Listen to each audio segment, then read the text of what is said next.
बिस्मिल्लाहिर्रहमानिर्रहीम, अस्सलाम वालेकुम नाज़रीन, आप देख रहे हैं प्रोग्राम हॉट सीट और मैं हूं हमजा भट्टी।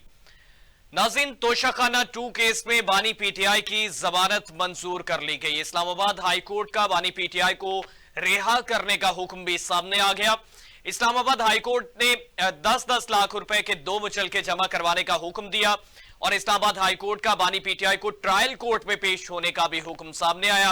ट्रायल कोर्ट में अदालत से ताउन ना किया तो जमानत का ऑर्डर वापस भी किया जा सकता है। इस्लामाबाद हाई कोर्ट के हुक्म में यह भी शामिल किया गया। दूसरी जानिब ये वजीर आजम पाकिस्तान की जानिब से भी कुछ चीजें सामने आई और army chief general Syed Asim Munir साहब के सामने से उनके खिताब करते हुए भी चीजें सामने आई। एपेक्स कमेटी का इजलास हुआ। उन्होंने कहा कि जो कोई भी पाकिस्तान की सिक्योरिटी में रुकावट बनेगा और हमें अपना काम करने से रोकेगा, इसे नताइज भुगतना पड़ेंगे। Army chief general Syed Asim Munir का एपेक्स कमेटी से खिताब, कहा इस जंग में कोई यूनिफॉर्म है और कोई यूनिफॉर्म के बगैर है। हम सबको दहशतगर्दी के नासूर से लड़ना है। हम सब पर आईने पाकिस्तान मुकद्दम है। आईने पाकिस्तान पर पाकिस्तान की अंदरूनी बैरूनी सिक्योरिटी की जिम्मेदारी आयद करता है और दहशतगर्दी के खिलाफ जंग में हर पाकिस्तानी सिपाही है।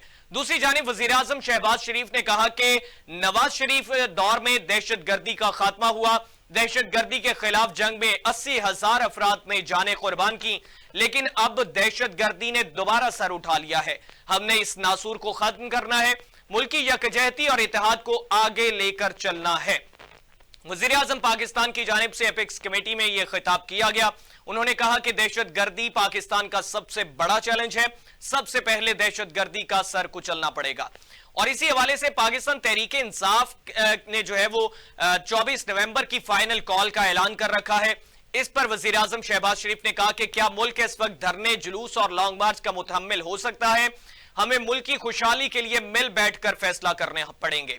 मुल्क में बैरूनी सरमायाकारी हुकूमत की तरजीह है। IMF प्रोग्राम के लिए ताउन पर सूबों का शुक्रिया अदा करता हूं। उम्मीद है IMF का यह आखिरी प्रोग्राम होगा। इसके लिए सबको मेहनत करना पड़ेगी। और इसके साथ साथ पाकिस्तान तहरीक पीपल्स पार्टी जो है वो भी पाकिस्तान मुस्लिम लीग नवाज से नाला नजर आ रही है। तर्जुमान बिलावल भुट्टो जरदारी मुर्तजा वहाब साहब हैं। उन्होंने गुफ्तगू की अब से कुछ देर पहले। उन्होंने कहा कि विफाक में पाकिस्तान पीपल्स पार्टी नून लीग का हिस्सा या मौजूदा हुकूमत का हिस्सा नहीं होगी। उन्होंने कहा कि हमारे साथ किए गए वादों पर पूरा नहीं उतरा जा रहा, हमें हर जगह पे चीट किया जा रहा है। इन तमाम तर तफसीलात पे बात करेंगे। हमें ज्वाइन किया है पाकिस्तान मुस्लिम लीग नवाज से साकिब खान चदर साहब ने। साकिब साहब बहुत शुक्रिया, आपने कीमती वक्त दिया। और पाकिस्तान तहरीक इंसाफ से अली आसिफ बग्गा साहब ने। बग्गा साहब बहुत शुक्रिया, आपने कीमती वक्त दिया। बग्गा साहब, आपसे आगाज करना चाहूंगा। तोशाखाना 2 केस में बानी पीटीआई की जमानत मंजूर कर ली गई और इसके अलावा अब 9 मई के मुकदमात का सामना है बानी पीटीआई को। उनमें भी अगर जमानतें हो जाती हैं तो फिर रिहाई का अमल जो है वो बेहतर हो सकता है। लेकिन दूसरी जानिब कल भी अली मीन गंडापुर साहब जो हैं उनकी मुलाकात करवाई गई। 1.5 घंटा मुलाकात जारी रही। आज भी मुलाकात हुई जिसमें बैरिस्टर गोहर भी मौजूद थे। तो मुज़ाकराती अमल भी कहीं ना कहीं शुरू हो चुका है। तो ये उसका नतीजा है या फिर अदालती फैसला? बिस्मिल्लाहिर्रहमानिर्रहीम, बहुत शुक्रिया आपका। पहली बात तो मैं बताऊं कि ये यकीनन एक बहुत अच्छी खबर है। अदालत का जो फैसला है जिसमें बानी तहरीक जनाब इमरान खान साहब की जमानत मंजूर हुई और इंशाल्लाह वो बहुत जल्द रिहा होकर हम होंगे, हमारे बीच होंगे। हमारी ये जो तहरीक चल रही है 24 के हवाले से आपने बात की है, तो यकीनन ये तहरीक हम भरपूर तरीके से चलाने का आज़म रखते हैं और इंशाल्लाह इस्लामाबाद उस दिन एक ऐसा मंजर देखेगा जो शायद तारीख में इस्लामाबाद ने कभी ना देखा हो। इतने लोग इंशाल्लाह आएंगे, ऐसा अवामी सैलाब आएगा कि इन सारी जो इस्तेमाल की ताकतें हैं, ये जो इस्तेसाली कुव्वतें हैं, ये जो इस वक्त इस्तेसाल कर रही हैं अवाम के मैंडेट का और इस मुल्क का, ये इंशाल्लाह इनके छक्के छूट जाएंगे। और सेकेंडली, जहां तक आप बात करें मुज़ाकरात के अमल की, बिल्कुल ऐसी बात एटलीस्ट मेरे इल्म में नहीं है। अगर ऐसी कोई बात है और मैंने सुना भी नहीं है। मेरा ख्याल है कि मुज़ाकरात की बजाय ये जो फैसला है ये प्योरली अदालत का फैसला है, अदालती फैसला है। और इंशाल्लाह जो आपने बात की 9 मई वाले मुकदमात की, जिस केस में उनकी गिरफ्तारी डाली जा चुकी है, जाहिर है उसमें जब तक जमानत नहीं होगी तो वो रही नहीं होगी। बट देखना यह है कि वो कब किस केस में किस केस में वो गिरफ्तारी डालते हैं। लेकिन इंशाल्लाह ये बात अब बिल्कुल दीवार पर लिखी जा चुकी है। बगा साहब, ऐड अप करना चाहूंगा, बानी पीटीआई की बहन जो है उनकी जानिब से भी तस्दीक कर दी गई। उन्होंने कहा कि मुज़ाकरात के लिए जो है वो खान साहब उन्होंने कहा है और इसमें इजाजत दी गई है अलीमीन गनापुर साहब को और बैरिस्टर गोहर साहब को। वही दो लोग आज मुलाकात उनकी भी हुई, कल भी 1.5 घंटा मुलाकात हुई, जबकि माजी में हमने देखा कि मुलाकात के लिए जाते थे तो गिरफ्तारियां अमल में आती थी। अब गिरफ्तारियां भी नहीं, प्रोटोकॉल के साथ मौजूद थे और गेट नंबर 5 से एंटर हुए। जी, ये जिसे आप प्रोटोकॉल कहते हैं, बेसिकली ये उनका बेसिक राइट है जो उनको मिलना शुरू हो गया। ऐसी बात नहीं है कि कोई प्रोटोकॉल है। पहले इनको उनका बेसिक राइट मुलाकात का नहीं दिया जा रहा था, अब दिया जा रहा है। It is that simple. जहां तक बात है उनके बयान की कि खान साहब ने इजाजत दी है, तो बिल्कुल मुज़ाकरात तो हम हमेशा से इसके आमिर हैं, मुज़ाकरात होने चाहिए। हाँ, किसके साथ, किस लेवल पे हो रहे हैं, किन चीजों पर हो रहे हैं, ये चीज वो है जो अभी तक ज़ाहिर मंजर आम पे नहीं है, और जब सामने आएगी तो इंशाल्लाह आपको बगा साहब किसके साथ मुज़ाकरात होने चाहिए और ख्वाहिशमंद है पाकिस्तान तहरीक इंसाफ? देखें, ये मुज़ाकरात हर उस ताकत के साथ जो इस गेम में इन्वॉल्व है, जाहिर है जो मेन प्लेयर्स हैं वो इन मुज़ाकरात में शामिल होंगे। हुकूमत वक्त के साथ नहीं, सियासी जमातों के साथ नहीं, एटलीस्ट अपना फैसला करने की। मैंने पहले भी आपसे एक बार प्रोग्राम में अर्ज किया था कि हम हर उस ताकत से मुज़ाकरात करना चाहते हैं जो अपने फैसले खुद करने की अहलियत, सलाहियत और कैपेसिटी रखती है। हम उन लोगों से मुज़ाकरात नहीं कर रहे जिनके पास, जो बेचारे अपने फैसलों के लिए दूसरों की तरफ देखते हैं कि ये उधर से फैसला आएगा तो हम कुछ बोलेंगे। ऐसे लोगों से तो मुज़ाकरात करने का फायदा नहीं है। तो यकीनन ये मुज़ाकरात उन्हीं लोगों से हो रहे होंगे जो इस गेम के मेन प्लेयर्स हैं और जिनके पास कोई फैसला करने की सलाहियत है। बेहतर। साकिब खान साहब किस तरह से देखते हैं? तोशाखाना 2 केस में बानी पीटीआई की जमानत मंजूर कर ली गई है, दूसरी जानिब मुज़ाकरात की बातें भी हो रही हैं। बगा साहब भी कह रहे हैं कि जनाब मुज़ाकरात सिर्फ जो हैं वो आला लोगों के साथ, हुकूमत वक्त के साथ कोई मुज़ाकरात नहीं। अस्सलाम वालेकुम जी। सबसे पहले तो जो अदालतों के फैसले आए हैं हम उनका खैर मकदम करते हैं कि उनको इंसाफ मिल रहा है, अच्छी बात है, मिलना चाहिए। और दूसरा जो सेकंड आपने बात की कि 24 नवंबर की कॉल दी हुई है, तो आपको पता है जो पीटीआई है वो एक ऐसी जमात है, वो इंतशार फैलाने में हमेशा माहिर है इस काम में। तो इस टाइम हमारा मुल्क जो है तरक्की की तरफ जा रहा है, इनको चाहिए कि ये एक अच्छी अपोजिशन, जैसे ये बैठे हुए अपोजिशन का किरदार अदा करें, ना कि इंतशार की तरफ आए। तो मेरी तो बस यही है कि इनको अपोजिशन ही अपना देखना चाहिए, लेकिन मेरे ख्याल से ये इंतशार फैलाएंगे और जो कि मुल्क के लिए ठीक नहीं होगा। साकिब साहब, वजीर आजम शहबाज शरीफ साहब कहते हैं कि नवाज शरीफ साहब के दौर में दहशतगर्दी का खात्मा हुआ, दहशतगर्दी के खिलाफ जंग में 80,000 से जायद अफराद ने जानें कुर्बान की। अब दोबारा से कह रहे हैं कि सर उठा लिया दहशतगर्दी ने। लेकिन अगर माजी हुकूमत में देखा जाए तो बानी पीटीआई के दौरे हुकूमत में दहशतगर्दी के वाकयात में कमी आई, ड्रोन अटैक्स में कमी आई, धमाके नहीं हुए, तो ये चीजें इसमें तो फिर सक्सेसफुल रही पाकिस्तान तहरीक इंसाफ। देखिए, जब नवाज शरीफ का दौर था, शहबाज शरीफ साहब का दौर था, ये काम तब से स्टार्ट हुआ था। इसके ऊपर एक 2-3-4 साल में कंट्रोल नहीं कर सकते आप। ये पहले से एक चीज प्लान थी और उसी प्लान को ये खान साहब भी लेके आगे चले और कंट्रोल हुआ। ठीक है जी, बगा साहब क्या कहना चाहेंगे? मैं इससे डिसएग्री करना चाहूंगा। पहली बात तो इन्होंने फरमाया कि पाकिस्तान तहरीक इंसाफ इंतशार फैलाना चाहती है। अगर तो अपना जमहूरी हक मांगना, अवाम का दिया हुआ मैंडेट जो अवाम ने हमें दिया, जो हमसे छीन लिया गया, अगर वो छीना हुआ माल वापस मांगना इंतशार है, तो फिर तो आप कह सकते हैं कि ये इंतशार की सियासत है। लेकिन हम इस्लामाबाद इसलिए आना चाहते हैं कि हम अपना प्रोटेस्ट रजिस्टर कर सकें कि हम अपना वो हक मांगना चाहते हैं जो हमसे जीत के इलेक्शन कंटेस्ट मैंने किया और मैं आया हूँ। मुझे इजाजत देंगे? इसी तरह चनियोट की 4 और सीट्स हैं जो आजाद जीते हैं। मतलब मैं अपने डिवीजन की बात करूं, इजाजत है, मैं अगर बात मुकम्मल कर लूं, मैंने तो उनकी बात पूरी सुनी। अगर इजाजत दें तो मैं अपनी बात पूरी जी जी जी जी जी जी बगा साहब। अच्छा जी, तो बात यह कि हम अगर हमारे पुरअमन मार्च पर ये आंसू गैस शेलिंग की आड़ में केमिकल्स फेंकें, अगर रबर की बुलेट्स मारें और कभी कभार असल गोलियां भी इस्तेमाल कर डालें और ये कह दें कि ये तो इंतशार फैलाया जा रहा है, तो यकीनन कोई ना कोई इंतशार फैला रहा है। इंतशार वो फैला रहा है जो गलत कर रहा है, जो आंसू गैस की आड़ में जहरीले केमिकल्स फेंक रहा है, जो लोगों की जान से खेल रहा है, उनकी सेहत से खेल रहा है। हम तो आते हैं एक धरना देने के लिए, एक प्रोटेस्ट कॉल के लिए, और खाली हाथ होते हैं और हम सिर्फ ज़रा वी आर चैंटिंग स्लोगन्स के यार आपने ज्यादती की है, हमारा हक हमें वापस कर दें। इसको अगर आप इंतशार कहते हैं तो ये तो पूरी दुनिया में जमहूरी इक़्तिदार के बिल्कुल मुताबिक है। आपका इसको इंतशार कहना ज़ाहिर गलत है। सेकेंडली, आपने बात की दहशतगर्दी के कंट्रोल की। इमरान खान साहब वो पहले लीडर थे जिन्होंने कहा था कि हमें दूसरों की लड़ाई में हिस्सा नहीं बनना है, हमें किराए का बदमाश नहीं बनना है, हमें अपने अफवाज को और अपने जो जवानों को और अपने लोगों को पराई आग में नहीं झोंकना है। और इसी पॉलिसी की वजह से जब पाकिस्तान तहरीक इंसाफ की गवर्नमेंट आई तो आपने देखा कि जब हमने पराई जंग में कूदने से एतराज किया और जब हमने पाकिस्तान के जो कॉज है और उसकी जो सलामती है उसको फौकियत दी तो दहशतगर्दी में कमी भी आई। आपने देखा होगा कि माजी में दहशतगर्द तैयार किए जाते थे ज्यादतियां करके। जब हम पराई आग में हिस्सा बनेंगे और खामखा मासूम लोगों के साथ ज्यादती करेंगे तो जाहिर है दहशतगर्द पैदा होंगे और दहशतगर्द हर उस टारगेट को हिट करेंगे जो उनके सामने खड़ा है। लेकिन भगत साहब, इस वक्त हम कौन सी पराई जंग का हिस्सा हैं जिसकी वजह से हमें दहशतगर्दी का सामना करना पड़ रहा है मौजूदा सूरत हाल के मुताबिक? जी सॉरी, मैं मिस कर गया। हम किस पराई जंग में इस वक्त जो है वो पार्टिसिपेट कर रहे हैं जिसका सामना हमें दहशतगर्दी की मद में सूरत में करना पड़ रहा है मौजूदा सूरत हाल के मुताबिक? देखें, अभी भी सूरत हाल पहले तो मैं पिछली बात क्लियर कर दूं। आपने बताया ना पीटीआई के दौर में, और मेरे दोस्त ने कहा कि नहीं वो तो पुरानी पॉलिसी थी, वो पुरानी पॉलिसी नहीं थी, वो इमरान खान साहब की पॉलिसी थी और उस पॉलिसी शिफ्ट के बाद जाहिर है। अच्छा, अभी फिर जो सिचुएशन यही है कि हम बहरहाल किसी ना किसी तरह अगयार के एजेंडे को पूरा कर रहे हैं। हमने कश्मीर को भुला दिया है, हमने अफगानिस्तान में हमारी पॉलिसी चेंज हो गई है।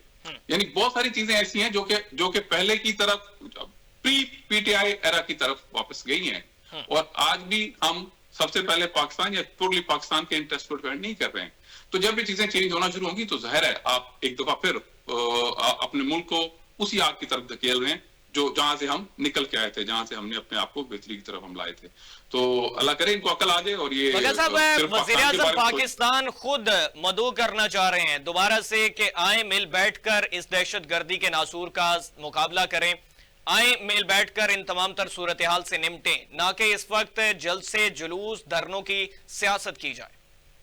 ये बड़ी मदद की बात है। देखें, आपने मेरे घर पे डाका डाला, मेरे माले मसरूका जो आपने लूटा है, जो माल उसी माल की बल पे आप एक कुर्सी पर बैठे हैं और आप मुझे कहते हैं आए अमन की बात करते हैं, आए छोड़े पुरानी बातों को, हम आगे बढ़ते हैं, तरक्की की बात करते हैं। यार, हम आपसे अपना हक मांग रहे हैं जो आपने चोरी किया है, जो आपने डाका डाला है। अगर हम ये ना मांगे तो हम क्यों आपके साथ बैठ जाएं? हम सब बेवकूफ कौन होगा? फिर आपने हमारे चेयरमैन पाकिस्तान तहरीक इंसाफ जो दरअसल पाकिस्तान के हकीकी वज़ीर-ए-आज़म है, as per the mandate of the people of Pakistan, आपने उनको कैद में रखा हुआ है, आपने उनको उनकी बेसिक राइट से डिप्राइव किया हुआ है। आप मुलाकात जो कि उनका एक आईनी और कानूनी हक है, आप उससे डिप्राइव करते हैं जब चाहते हैं। इलेक्शन और जब चाहते हैं मुलाकात करवा के एहसान चढ़ाते हैं कि हमने मुलाकात करवा दी, देखें हमारा एहसान है। ये एहसान नहीं है, ये तो बेसिक राइट है उनका। तो जब ऐसी सिचुएशन होगी तो हम आपके साथ कैसे बैठेंगे और हम क्या डायलॉग करेंगे कि एक डाकू जिसने हमारा माल लूटा है, हम उसके साथ बैठ के डायलॉग करेंगे कि अच्छा यार चलो बड़ा अच्छा कर दिया तुमने, लूट लिया, आगे बढ़ते हैं। ये क्या बात हुई? जी साकिब साहब, क्या कहना चाह रहे हैं सर? सबसे पहले तो मैं बिल्कुल इनसे ये कहूंगा कि चिन्योट में 4 एमपीज हैं, चारों के चारें आजाद जीत के आए हैं। वहां पे कहाँ इनका गया मैंडेट, कहाँ पे गया? वहां पे इनका डाका किधर गया? देखिए, मैं खुद एक आजाद हैसियत से इलेक्शन कंटेस्ट किया और आजाद जीत के पीएमएल को ज्वाइन किया। मतलब ये सारी फिजूल बातें हैं कि कोई डाका हुआ, कोई इस तरह हुआ, कोई इस तरह हुआ, कुछ भी नहीं। पूरा फैसलाबाद डिवीजन तकरीबन पीटीआई हारी जीती है, सॉरी। वहां पे हम इनका जो है डाका कहाँ पे आया? जहां पे ये जीते हैं वहां पे कहते हैं कि वहां डाका नहीं है, जहां पीएमएलएन या आजाद जीत गए वो कहते हैं डाका है। तो ये बिल्कुल सरासर गलत बात करते हैं। और दूसरी रही बात, ये कहते हैं जी ये पुरअमन एहतजाज करना चाह रहे हैं। ऐसी बिल्कुल कोई बात नहीं है। आप देखें, अली अमीन गंडापुर साहब वाज़ेह टीवी पे कहते हैं मैं अपनी फौज भी ले आऊंगा साथ, मैं अपनी पुलिस भी ले आऊंगा, मैं अपनी मशीनरी भी ले आऊंगा और मैं इस्लामाबाद एंटर होकर दिखाऊंगा। सर देखें, स्टेट के साथ आप नहीं जुड़ सकते।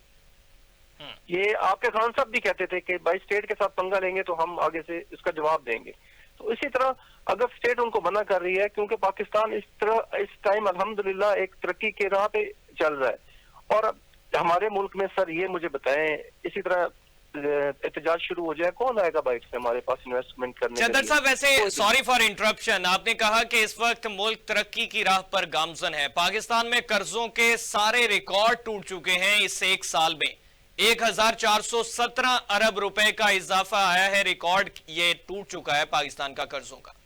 सर कौन तो सी? ये सारा जो पिछले 4 साल 5 साल गवर्नमेंट जिन्होंने की है उनसे इस साल पूछो। ये मैं अभी इस साल का बता रहा हूं, 7,417 अरब रुपए का इजाफा हुआ एक साल के अंदर अंदर। अगर लेने पड़े हैं तो उसी चीज को कवर करने के लिए लेने पड़े ना, जो पिछले 4 साल में इन्होंने लिए हैं। पाकिस्तान की हिस्ट्री में सबसे ज्यादा कर्जा आप मुझे बताएं कब लिया गया इन पिछले 4 सालों में? 6.38 जीडीपी भी पाकिस्तान तहरीक इंसाफ की गवर्नमेंट में रही। Yes. वो बेशक रही होगी। अच्छा, मैं ये क्या- भाई को ये जिक्र करना चाहता हूँ कि अभी देखें इस एक साल में एक गरीब और मुतवसत तबके के इंसान के लिए जिंदगी इतनी मुश्किल हो गई है कि अगर वो पूरी तनख्वाह से अपना बिजली का बिल अदा कर पाए तो ये भी काफी है। वो खाएगा क्या और वो बाकी यूटिलिटीज कैसे बेयर करेगा, वो अपने बच्चों की तालीम और तरबियत और सेहत पे क्या खर्च करेगा।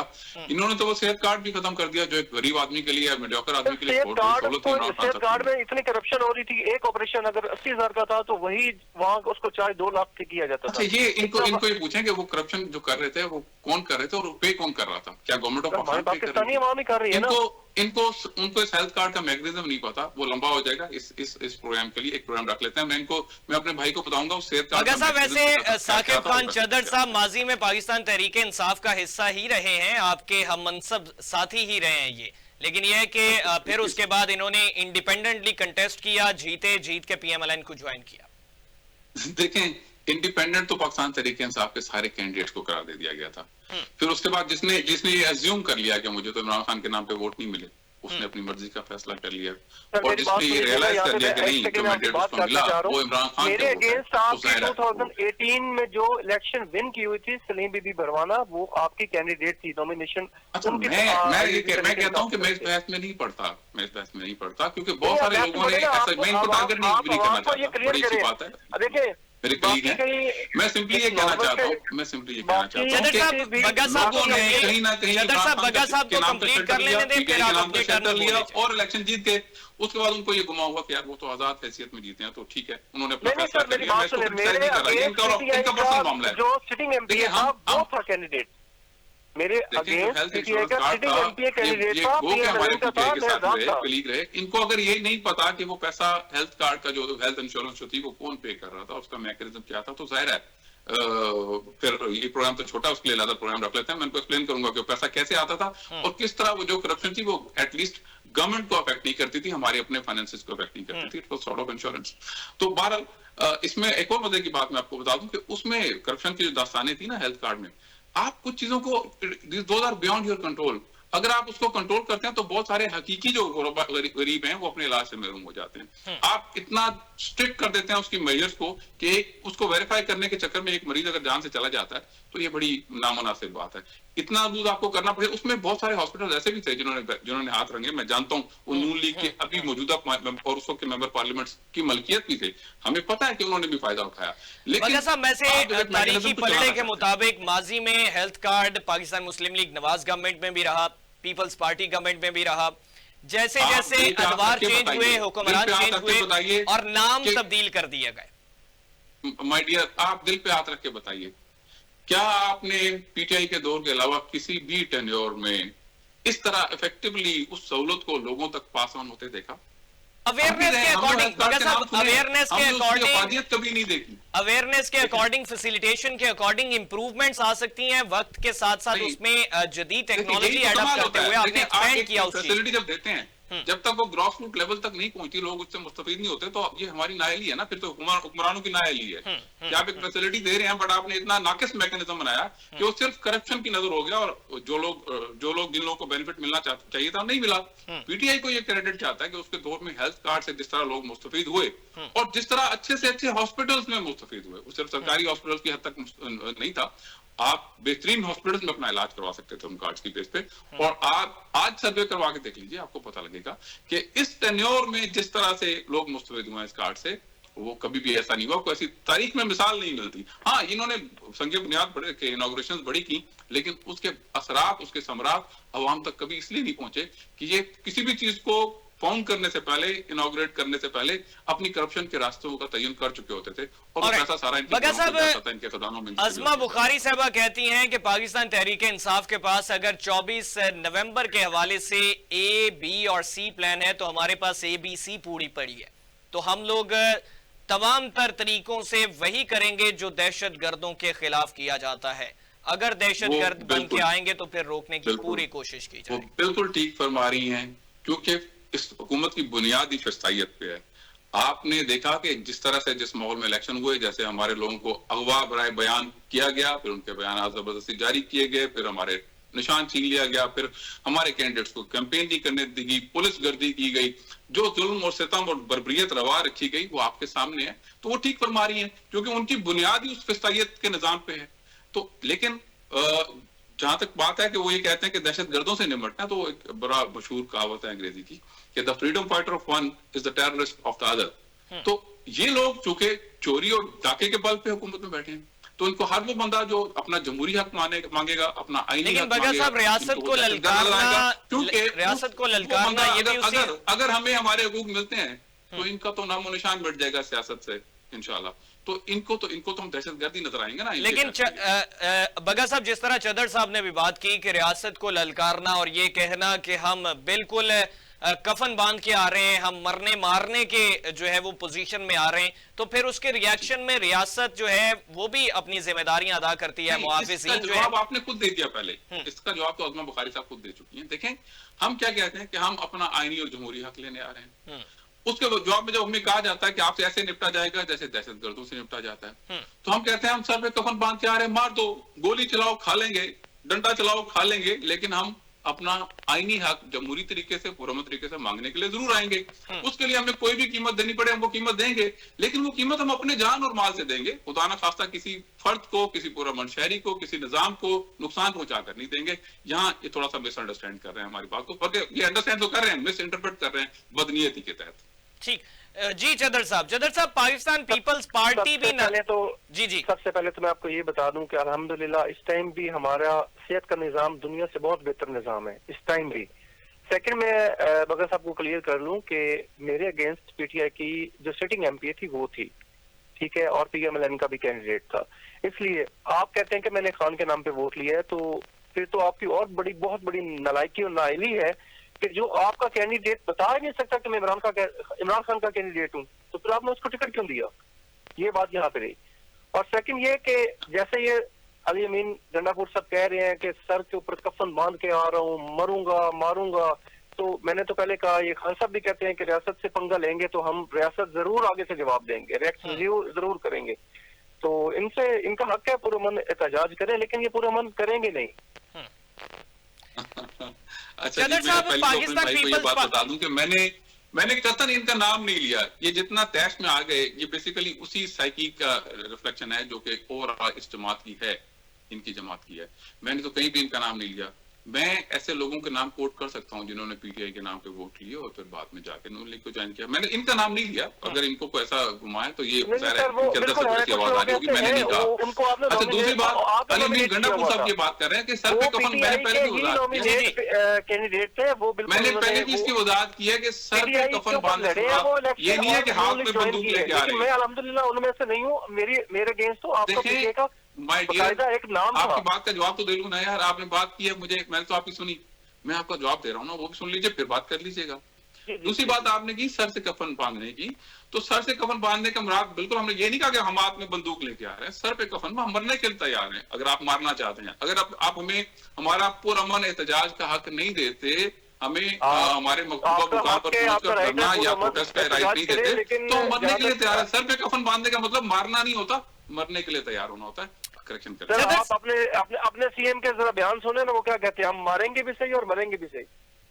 चदर साहब, पाकिस्तान पीपल्स पार्टी मुस्लिम लीग नवाज से नाराज नजर आ रही है, नाला नजर आ रही है। वो लोग कह रहे हैं कि हम इस हुकूमत का हिस्सा नहीं रहेंगे, हमारे वादे पूरे नहीं किए जा रहे। तो किस तरह से फिर हुकूमत जो है वो सरवाइव करेगी विदाउट पीपल्स पार्टी? अहम किरदार है इस वक्त विफाक में पीपल्स पार्टी का। इंशाल्लाह ताला उनके सारे वादे पूरे होंगे और वो हमारे साथ रहेंगे। वो एक बहुत बड़ी जमात है, हम उनको इंशाल्लाह ताला उनकी नाराजगियां दूर करेंगे इंशाल्लाह।